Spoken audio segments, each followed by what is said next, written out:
governo edite uma medida provisória no dia seguinte à publicação da PEC, dizendo que agora o abono de permanência será 10% da contribuição previdenciária, o que significa a extinção do abono de permanência, né? Então, fiquemos atentos que o abono também está sob ameaça com a PEC 287. Então, vocês que já estão aposentados, que estão trabalhando, poderão ter esse direito também extinto por conta dessa PEC 287. O governo já tem sinalizado que logo após a aprovação ele vai sim a tendência é acabar com o abono, né? Bem, a questão que acho que a Lúcia perguntou, eu recebo uma pensão por morte e estou contribuindo para a aposentadoria, eu posso parar de contribuir? Não pode, a contribuição é compulsória. Se você está trabalhando, você tem que continuar contribuindo. Aí quando você for aposentar, é que você vai escolher entre a aposentadoria e a pensão, né? Por isso que a gente fala dessa inconstitucionalidade dessa proposta, mas que dificilmente vai ser derrubada pelo Supremo, porque eles vão alegar que isso foi inserido na Constituição e que vai prevalecer o princípio da solidariedade. Então você está contribuindo para que o sistema seja, vamos dizer, rígido do ponto de vista financeiro e atuarial. Então qual que é a consequência? A pessoa que está aposentada, que recebe uma pensão hoje no valor de 5 mil e está trabalhando com 2 mil reais, ela não vai ter essa prerrogativa de parar de contribuir.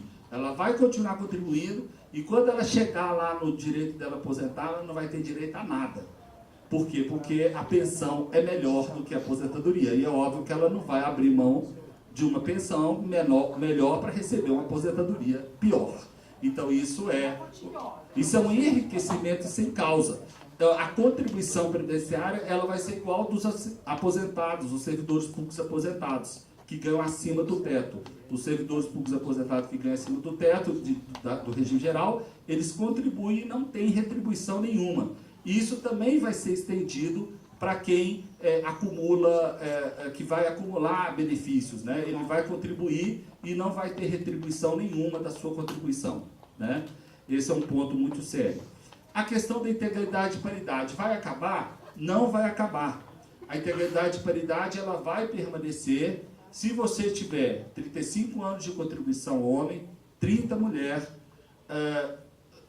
você tiver 65 anos de idade, homem, 62 anos, mulher, você tiver 20 anos no serviço público e 5 anos no cargo, extinguindo-se, portanto, as regras de transição do artigo 3º da emenda 47 e do artigo 6º da emenda 41. Então, vai ser mantida a paridade e integralidade, desde que você tenha ingressado no serviço público antes de 31 de dezembro de 2003, ou seja, antes da emenda constitucional 41. Aí quem ingressou antes da emenda 20 e que tinha a regra do artigo 3º da 47, não vai ter tratamento diferenciado, o que novamente sinaliza uma outra inconstitucionalidade, porque não está fazendo um tratamento diferenciado para duas categorias de servidores que hoje têm o tratamento diferenciado. Quem ingressou antes da emenda 20 tem um tratamento, quem ingressou depois da emenda 20 tem outro, mas eles vão ser nivelados, vai ser a mesma regra, ou seja, vai ter que ter 65 anos de idade e 62. Absurdo, não respeita a regra de transição, não respeita a regra que foi estabelecida na emenda 47, ela vai ser extinta, a não ser para quem já completou os requisitos em eventual aprovação dessa famigerada PEC 287 de 2016. Nestor, com relação à sua pergunta, muito importante que no caso do Judiciário, que ingressou a partir de 14 de outubro de 2003, quando foi criado o FUNPRESP, JUDE, nós temos esses servidores, eles já estão limitados ao teto do regime geral, que é de R$ 5.531,31. Então, todos os servidores que ingressaram no serviço público do Judiciário a partir de outubro de 2013, que foi a data da aprovação do FUNPRESP pela Previc, que é a autarquia de fiscalização dos fundos de pensão, já estão limitados ao teto. Não vai mudar nada em relação a essas pessoas. O que vai mudar é o seguinte, ao invés de ser 80% da média, então descartando 20% dos menores salários, o cálculo vai ser feito em cima de 100% de todo o salário. Então já vai ter um prejuízo. Porque, por exemplo, se você foi da iniciativa privada, hoje você ganha como servidor público, vamos supor, R$8 mil, R$9 mil. E você trouxe 4 anos e meio do regime geral. Antes desses 4 anos e meio era contado no tempo, mas não contaminava a sua média. Com a PEC 287 vai passar a contaminar. E aí eu vou entrar na pergunta sua. Qual que é o seu nome? O de cabelo grisalho. Hélio. Eu vou entrar na sua pergunta que vai ajudar, né? Uma coisa vai linkar com a outra. Então, esse tempo de salário mínimo vai contaminar a sua média. Antes você podia averbar o seu tempo no regime geral por FPPS e não contaminava a média. Agora vai passar a contaminar. Os salários ruins vão entrar todos na média. Então, os servidores que ingressaram após o FUNPRESP serão prejudicados. Agora, Nestor, a sua outra pergunta. E o servidor que ingressou antes da emenda, depois da emenda 41 e antes da criação do FUNPRESP-JUT? Esses não vão ser limitados ao teto do regime geral, a não ser que eles optem pela adesão ao FUNPRESP. A adesão ao FUNPRESP ela não é compulsória, ela é facultativa, como diz, né, a adesão facultativa. Então, os servidores que ingressaram após 31 de dezembro de 2003 no Serviço Público Federal e antes de 14 de outubro de 2013, eles vão ter direito à remuneração, a média, vai cair na média, vai ser 100%, não mais 80%, se a PEC for aprovada, e tomara que não seja, porém eles não vão estar sujeitando ao teto do regime geral. Se eles quiserem optar pelo FUNPRESP, porque eu não aconselho, né, eles vão se sujeitar ao teto, aí eles vão pagar 11% até 5.531, e no FUNPRESP ele tem 3 alíquotas que ele pode escolher, 7,5%, 8% ou 8,5%, sobre o salário que extrapolar o teto do regime geral. Então, se ele escolher 8,5%, a União tem que pagar 8,5% também. Tá? Então, isso para os servidores que ingressaram no Serviço Público após 14 de outubro de 2013, ou servidores que deliberadamente optem em aderir ao FUNPRESP. Ok? Bem, com relação à questão do Osmar, que fala dos 16 anos. De fato, Osmar, é um problema sério essa questão da sua filha. Será que eu começo a contribuir para um filho que tem 16 anos, que é quando passa-se possível o recolhimento ao regime geral de Previdência Social? Nós temos que também, sob a perspectiva da idade mínima, 62 e 75, não vai valer a pena. Porque, a bem da verdade, você precisa ter, para receber pela nova regra, se aprovada for, 40 anos de contribuição. 40 anos pela nova regra para receber proventos integrais. Então, se a pessoa começa com 16, chegando lá com 62, e 62 pode ir aumentando, pelo aumento da expectativa de vida, não valeria a pena recolher sob esse viés. Mas quando a gente analisa que Previdência Social não é só aposentadoria, ela inclui aposentadoria por invalidez, auxílio-doença, salário-maternidade e outros benefícios, valeria a pena recolher sobre essa perspectiva, né? Então é uma decisão que é difícil a gente aconselhar. A gente fala, olha, realmente, para aposentadoria programada, não vai valer a pena. Mas para outros benefícios, e eu tenho um caso lá, meu irmão mesmo, ele aposentou, ele começou a recolher com 16 anos, hoje ele é policial civil, então todo aquele tempo que ele recolheu por regime geral, ele averbou na Polícia Civil. E a Polícia Civil, a gente sabe que tem regras de aposentadoria diferenciada. Então, para ele foi interessante. Então, quando a gente fala de previdência, é impossível a gente dizer que não vale a pena. Porque pode ser que, bate na madeira, daqui a 3 anos, infelizmente, alguém pode sofrer um acidente, ficar incapacitado, e se ele estiver contribuindo, ele vai ter direito ao auxílio-doença, ele vai ter direito à aposentadoria por invalidez. Então, infelizmente, essa é uma situação que a gente não pode prever. Com relação à pergunta, acho que estamos finalizando aqui, da média. A gratificação, realmente, ela não é incorporada. A gratificação de cargo de comissão, FC5, FC3, sei lá. Eu recebi FC5 também na época que eu era servidor efetivo do Judiciário. E não é incorporada nos proveitos de aposentadoria. Porém, a Lei 10.887 de 2004 permite que você recolha essa contribuição. Então, você chega lá no setor de RH ou no setor de pessoal e fala: eu quero recolher sobre essa contribuição, sobre essa gratificação. O que vai acontecer? Ela vai ser incorporada no valor da aposentadoria? Depende. Veja. Existe um artigo na Constituição Federal, que é o artigo 40, parágrafo 2º, que diz assim: o servidor não pode receber mais do que a sua última remuneração.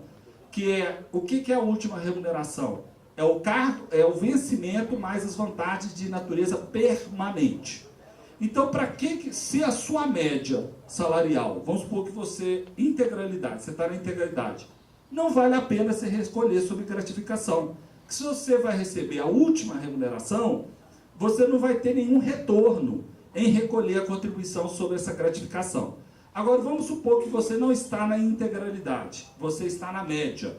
Pode ser que valha a pena. Exemplo, lembra desse exemplo que eu dei desse servidor que averbou 4 anos e meio do regime geral e que ganha, e esses 4 anos e meio é de um salário mínimo?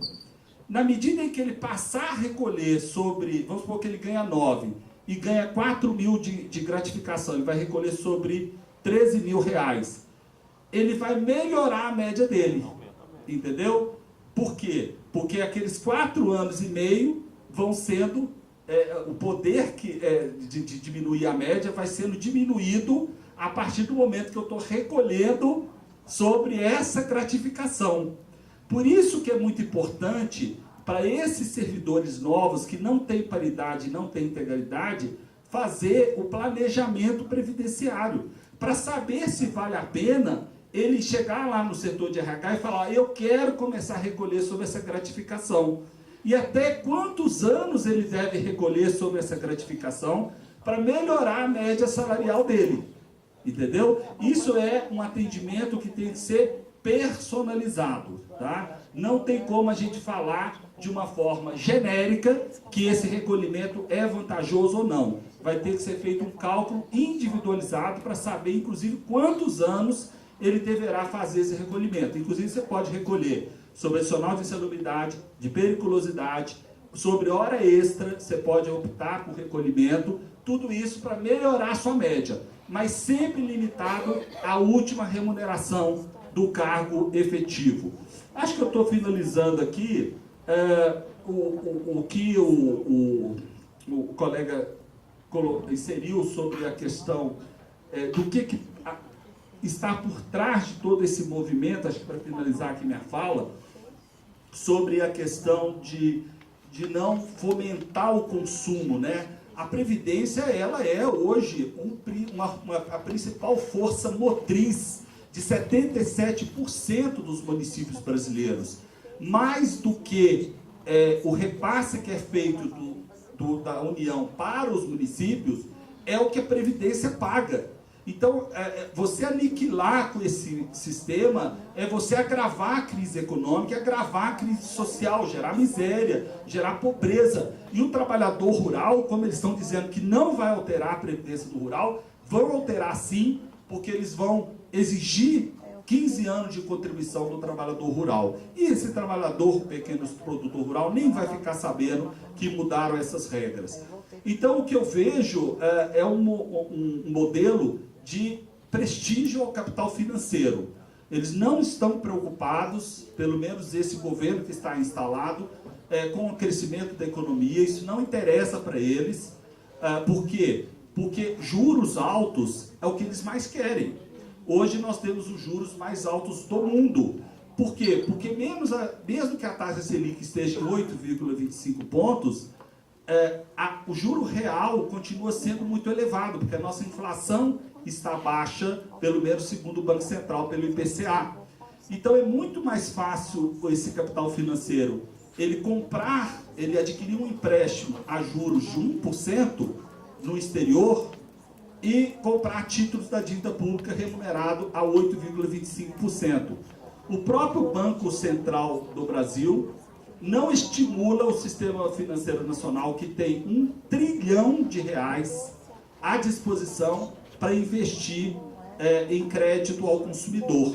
Então ele fala, olha, nós te pagamos 8,25% sem risco algum, por que você vai emprestar esse dinheiro para estimular o consumo?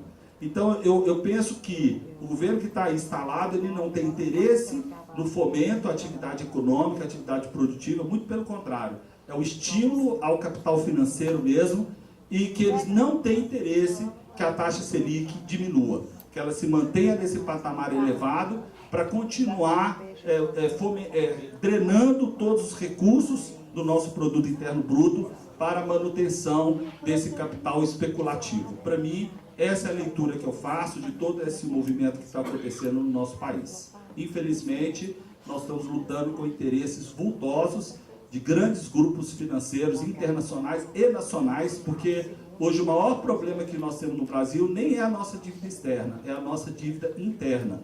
Nós temos uma dívida interna muito grande e essa dívida interna também, ela se interessa pela manutenção dessas altas taxas de juros que têm sido praticadas pelo Banco Central. Assim, olha, essa questão, o doutor Juliano fez uma pergunta muito interessante. Veja, para os servidores que ganham acima do teto, ou seja, servidores que ingressaram antes de 14 de outubro de 2013, não é interessante a migração, porque eles vão passar a se sujeitar ao teto do regime geral. Na verdade, uma questão que me parece muito interessante nessa migração do regime geral para o regime próprio, acontece principalmente em servidores que ganham abaixo do teto do regime geral. Por quê? Porque quando você se aposenta pelo regime geral, você tem o reajuste da sua aposentadoria pelo INPC. Em muitas prefeituras e em muitos estados, você tem servidores que estão sem reajuste há muitos e muitos anos. E eles aposentando pelo INSS, eles vão ter o reajuste pelo INPC. Então, e também o cálculo da aposentadoria não está limitado à última remuneração. Então, nós fizemos isso para alguns segurados, e eu não estou falando isso aqui, mas vocês não se espalham, nós vamos quebrar o regime geral, mas nós fizemos isso com uma prefeitura de mais de 180 servidores. Olha a situação. Todos eles tinham direito de se aposentar. Pelo regime próprio, eles ganhariam em torno de R$3.000 e poucos reais. R$3.000 e poucos reais. Quando nós fizemos o cálculo pelo regime geral, o benefício deles ia em torno de R$5.000. Por quê? Porque no regime geral, os salários todos são corrigidos pela inflação e não está limitado à última remuneração do cargo efetivo. Então, o que nós fizemos? Nós pedimos a exoneração desse servidor, emitiu-se uma CTC, que é uma certidão de tempo de contribuição, ele escreveu essa CTC no INSS e aposentou com R$2.000 a mais do que ele receberia pela prefeitura, aposentando pelo INSS e com reajuste da sua aposentadoria. Então, realmente, se todas as pessoas tivessem ciência dessa informação que eu estou passando aqui para vocês, que a doutora Juliana, né, muitas pessoas não vão aposentar pelo regime próprio. Eu vou dar um exemplo de uma prefeitura próxima aqui de Belo Horizonte, que é a Sabará, o Sabará, e várias outras prefeituras. Os servidores que não têm direito à paridade, eles não têm direito a reajuste nenhum na sua aposentadoria. Então é muito melhor eles levarem o tempo para o INSS, porque pelo menos pelo INSS, eles vão ter o reajuste pela inflação, né? E fora que o cálculo é bem mais vantajoso, porque não está limitado à última remuneração do cargo efetivo, está limitado ao teto de R$ 5.531,31. Então, quando você pega todos aqueles salários daquele servidor de julho de 94 em diante e corrige tudo pela inflação, dá muito mais do que a última remuneração do cargo dele, né? Isso é muito comum acontecer, principalmente em prefeituras e no Estado. No âmbito federal, não é muito comum, porque a maior parte dos servidores federais ganham acima do teto. E aí, nesse caso, as regras de aposentadorias elas vão ser convergentes. Os mesmos 62 anos no regime geral vai ser exigido para o próprio. as regras vão ser convergentes nesse aspecto. O que costuma valer a pena pela regra atual é a questão dos 85 e 95, né? Se o servidor já tem a somatória 85 e 95, ele não incide o fator previdenciário. Então ele averba o tempo dele no regime geral e recebe o benefício integral sem incidência do fator e sem a limitação da última remuneração do cargo efetivo. Mas vocês, o judiciário, certamente não passam por essa situação. Então o judiciário, mesmo aqueles que que aderiram ao FUNPRESP, não vale a pena levar o tempo para o regime geral, né? Agora, professores da rede estadual, municipal, praticamente todos os servidores públicos do Estado e do município que ganham abaixo do teto, vale a pena se aposentar pelo INSS. Pois é. Mas isso tudo, não faça isso sem antes fazer um estudo, né? Porque imagina se sua filha pede exoneração lá na prefeitura, no estado, e chega lá no INSS e tem uma aposentadoria pior. Então tem que fazer um cálculo para saber o que é mais favorável antes de tomar uma decisão tão importante como essa. Não havia uma possibilidade de se levar essa função para a aposentadoria até 98? Isso, o que foi incorporado na aposentadoria até 98, acho que é 98 ou 99, isso já está incorporado na sua aposentadoria como vantagem pessoal, já está incorporado. Agora, as gratificações que foram auferidas após o prazo que acabou o Instituto do Apostilamento, aí não tem como mais você incorporar. O único recurso é aquele que eu falei. Para o servidor que não tem direito à integralidade, talvez valha a pena ele recolher para melhorar a média salarial dele. Melhorar a média, mas sempre estará limitada à última remuneração do cargo efetivo. Isso no âmbito federal. No caso do estado de Minas Gerais, por exemplo, alguns cargos ainda permitem apostilamento. Então existe uma legislação específica para cada categoria. Paulo. Olha, nós já estamos chegando já ao Quer final. fazer uma pergunta? Eu gostaria de dizer o seguinte, pessoalmente, que nós já estamos já com um prazo exíguo, já estourado, mas pessoalmente o doutor Roberto vai ficar aqui mais alguns minutos, poderá responder para todos, tá? Por e-mail também.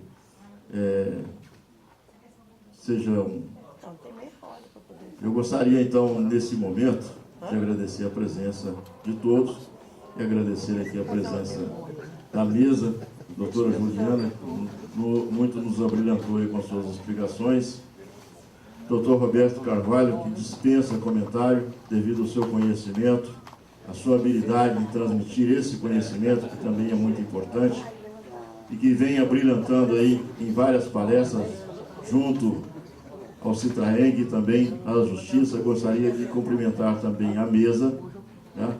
E encerro agora as atividades dessa mesa e passo agora para as considerações finais também do Gilson, nosso coordenador aqui também do Citraeng, para que se despeça.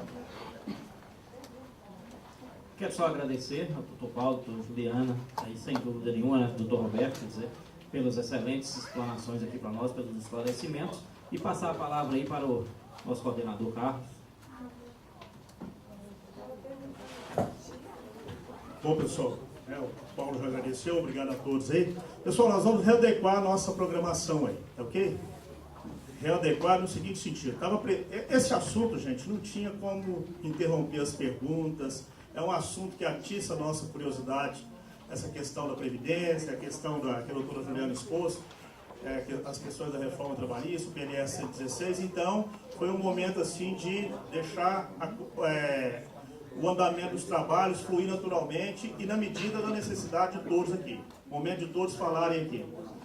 Na questão aí que estava prevista essa organização, teria um lanche às 11, esse horário já foi ultrapassado. A sugestão agora é nós irmos para o almoço, né? Irmos para o almoço lá no Chalé Mineiro.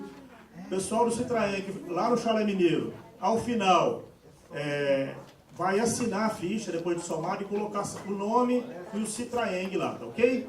Tá? É por conta do Citraeng o almoço lá no Chalé Mineiro. Então, na volta nós vamos readequar a nossa programação começando com o doutor Lobato, e essa questão dos grupos de trabalho, dos ramos, Justiça Federal, Justiça Eleitoral, Justiça Trabalhista, nós vamos separar depois da palestra do doutor Lobato para organizar as propostas por ramo do Judiciário. Justiça Militar também. Nós temos representantes da Justiça Militar também aqui. E o Olavo deve vir à tarde. Tá? Então, essa questão agora. O almoço estava previsto para as 13 horas, nós vamos deslocar para lá. E peço que todos estejam aqui às 14 horas, até um pouco antes, para nós iniciarmos os trabalhos da parte da tarde. Tá ok, pessoal? Combinado? Valeu. E o pessoal dos ramos, a gente vai pensando nas propostas aí dos grupos de trabalho, viu? Por especificidade dos ramos. Tá ok? Chalé Mineiro. Alguém não sabe onde é o Chalé Mineiro? Segue a fila, segue o bonde. Tá?